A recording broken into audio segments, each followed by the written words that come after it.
Ito ang Biyahe by DJ Lala Banderas. DJ Lala Banderas. Hi love! You are back with me, DJ Lala, para sa ating programang Sakto, Klaro, Diretso. We are also live ngayon sa ating Love Radio Facebook page via mobile. So medyo some kind na octopus tayo ngayon kasi nahawakan ko lang yung cellphone ko. Well, anyway, now it's time for us na magbigay daan sa ating letter sender of the day. This one was sent to us over sa ating Facebook page, DJ Lala Banderas. So, kabisyo, basahin na natin ang biyahe ng buhay ni Beatrice. Hi DJ Lala, may share po ako sa inyo. Sana matulungan niyo po yung friend ko sa problema niya. Ayan tayo sa mga friend na yan eh. Minsan dinadaan lang natin yan sa friend, pero ang totoo sila to. Well anyway, sasakyan natin yan sa friend daw ni Beatrice. So eto na nga. Itago mo po siya sa pangalang Vin. May naging girlfriend po siya na isang blind pero nakakaaninag po siya pag malapitan. Itago mo na lang po siya sa pangalang Minda. Nagwo-work po siya sa isang massage sa SM. Tumagal po sila ng almost 5 months. Sa una po, okay naman po yung pagsasama nila as girlfriend and boyfriend. Pero habang tumatagal, yung girl po, lumalabas po yung ugali niya. Madalas na silang nag-aaway dahil pinagdududahan niya yung friend ko na may iba daw siya o may relasyon pa sila ng ex-girlfriend niya. Dahil naninira po kasi yung ex ng friend ko na alam mo yun, nanggugulo lang ng buhay nila. Yun po yung pinaniniwalaan ng girl. Sinasabi sa kanya, tapos last may sinabi pa yung friend ko, gusto niya yung password ng CP ng friend ko ibigay sa kanya dahil may sakit daw yung mama niya last June 1.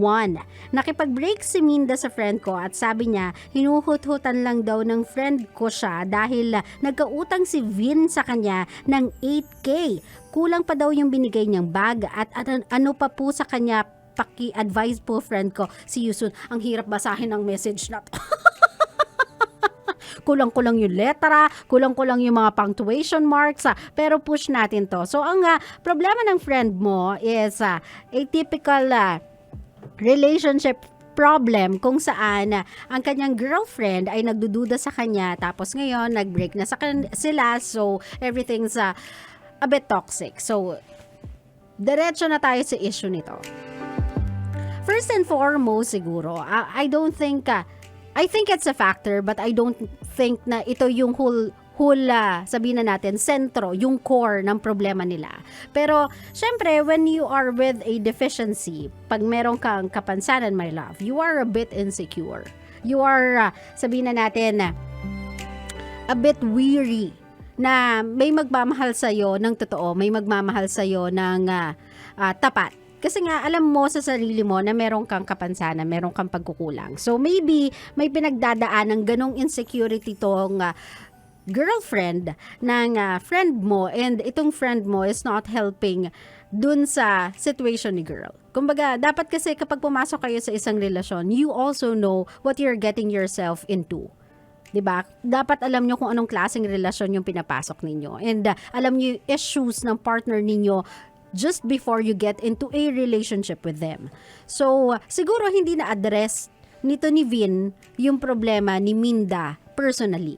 And then, lagyan mo pa ng, sabihin na natin, lagyan mo pa ng cherry on top na meron siyang problematic ex na nanggugulo sa current relationship nila.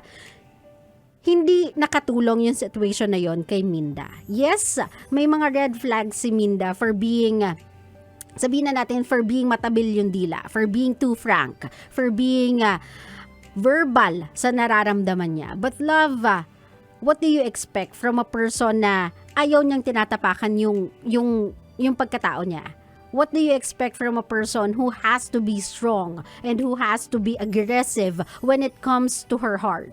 Kasi, syempre, hindi siya ganun kadaling nagpapapasok ng tao sa buhay niya. Kasi alam niya na medyo may some kind na, may pagkukulang siya eh.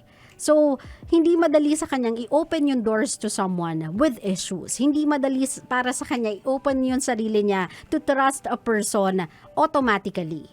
And trust is something that you don't give initially to a person. It has to be earned. So, hindi pa man nagkakaroon ng strong foundation yung trust nitong Minda sa friend mong si Vin, nagkaroon na ng issue si Vin. So I think kasi it's a fault both on their side. And you being a friend, of course, you'll automatically take the side of your friend. Lalong-lalo na kapag mayroon ng ganitong salitaan na hinuhut-hutan. I know it's a strong word to say, pero ano bang maiisip mo kapag lagi siyang nahihiraman ng pera, malaki yung nakukuha sa kanyang pera, pinagpaguran yun ng tao and then nag-break sila, tas wala, hindi na balik sa kanya yung pera. So, yun yung feeling niya.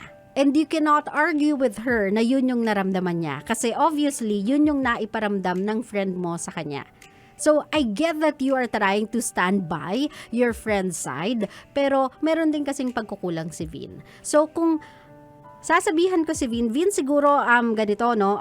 Before you enter a relationship, please make sure na yung pinapasok mong relasyon, you know how complicated it is from the very beginning. I hope you are ready, mentally, physically, and emotionally to prove yourself to a person like this. Kasi even ako, kung kaibigan ko si Minda, and yun yung magiging start ng relationship nyo, wala pa kayong 1 full year, and then may utangan na to the amount of 8K.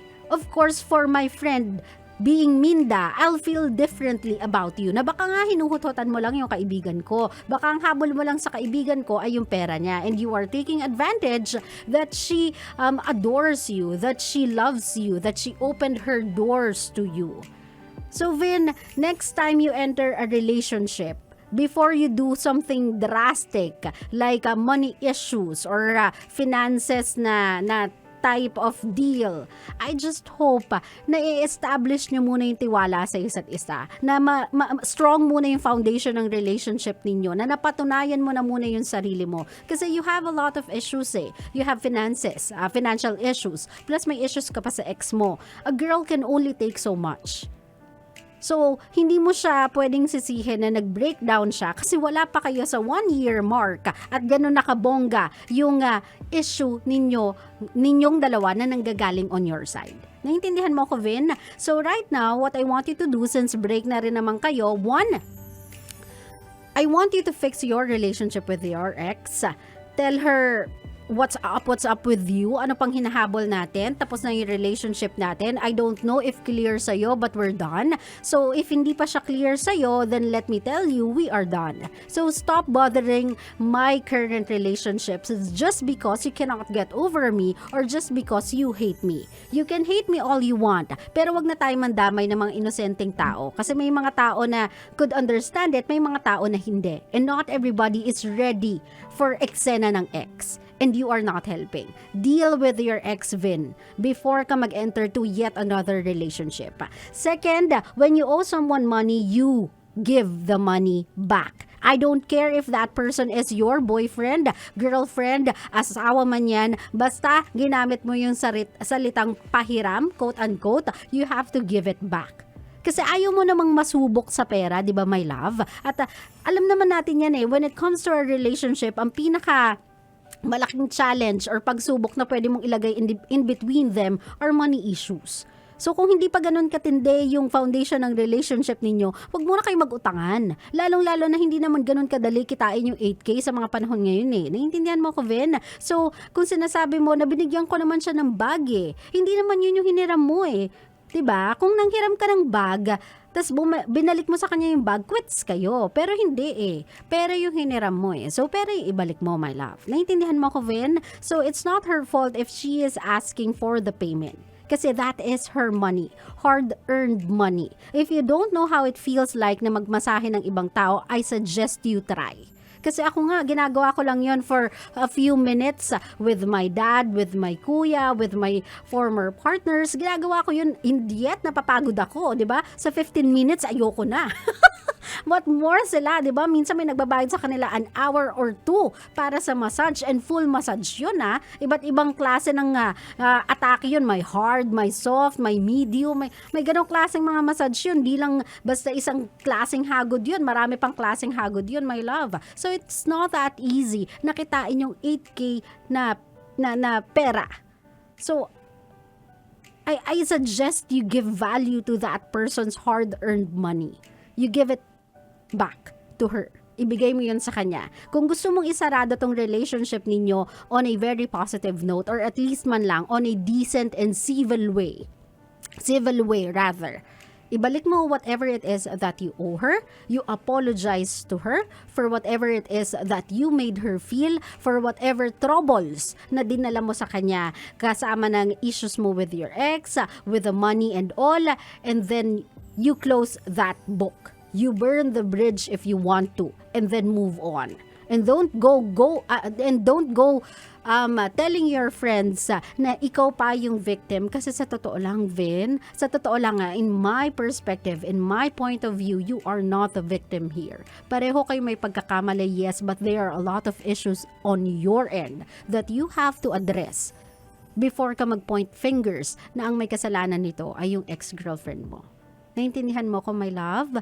At ikaw naman, Beatrice, I understand you are being a good friend. You are being a great friend. But as a great friend, you should also recognize yung faults ng kaibigan mo. If you are a true friend, you'll call out your friend na, hey, mali kasi yan. Dapat hindi mo yan ginawa. Dapat inayos mo muna to before ka pumasok sa relasyon. That is a true friend. Hindi lang kasi natatapos yung pagiging kaibigan sa oo nga, nakakainis. Bakit niya sinabi yun? Kilala ka ba niya? Bakit ganyan siya makapagsalita? Hindi natatapos yung kaibigan sa ganun eh. You have to be in the middle of things. Lalong-lalo na yan ay relasyon nilang dalawa. You are not involved in that relationship in any way.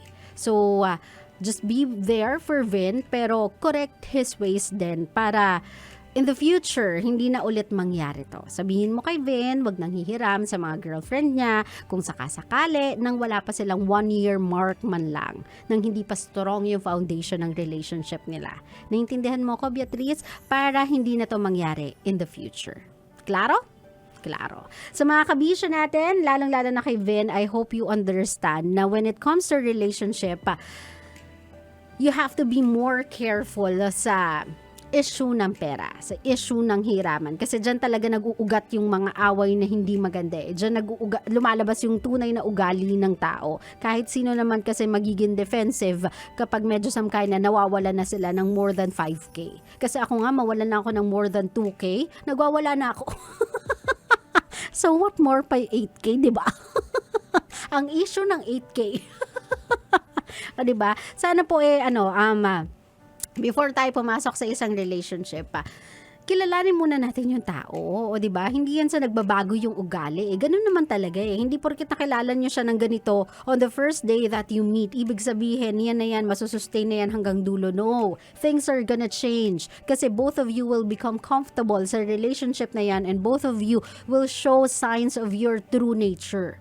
And if you're not yet ready, you'll see it negatively. O di ba, makikita mo siya negatively. But if you are ready na that's just how relationship goes, you'll accept the good with the bad.